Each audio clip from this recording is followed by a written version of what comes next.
నేనెప్పుడు నాకు స్ట్రెస్ అనిపించినా ఎక్కువ టైంని నా ఫ్యామిలీతో స్పెండ్ చేస్తాను. ఎక్కువగా బయట ట్రిప్స్‌కి వెళ్ళటం, మా పిల్లల యొక్క ఈవెంట్స్ కుంఫు క్లాసెస్ అవ్వుండొచ్చు, కూచిపూడి క్లాసెస్ అయ్యుండొచ్చు.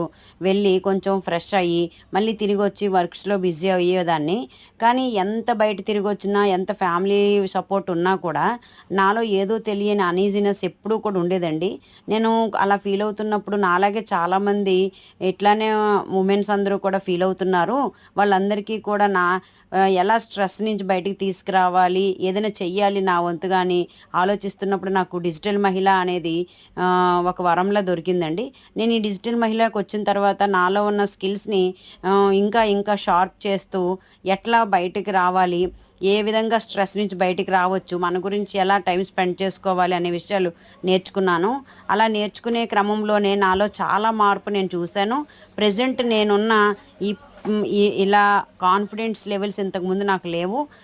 నేను చాలా వర్క్‌షాప్స్‌కి అటెండ్ అవ్వటం, ఇలా డిజిటల్ మహిళ లాంటి ప్రోగ్రామ్స్‌కి అటెండ్ అవ్వడం వల్ల నాలో నేనే మార్పును చూశాను. నాలో స్ట్రెస్ అనేది ఇప్పుడు లేదు. చాలా లైట్‌గా ఎప్పుడు ఏ రోజుకి ఆ రోజు ఎనర్జీ గెయిన్ అవుతున్నట్లుగా నేను ఫీల్ అవుతున్నాను. మీరు కూడా ఇట్లా ఫీల్ అయితే గనక ఒక్కసారి నన్ను కలవండి. నా గైడెన్స్‌తో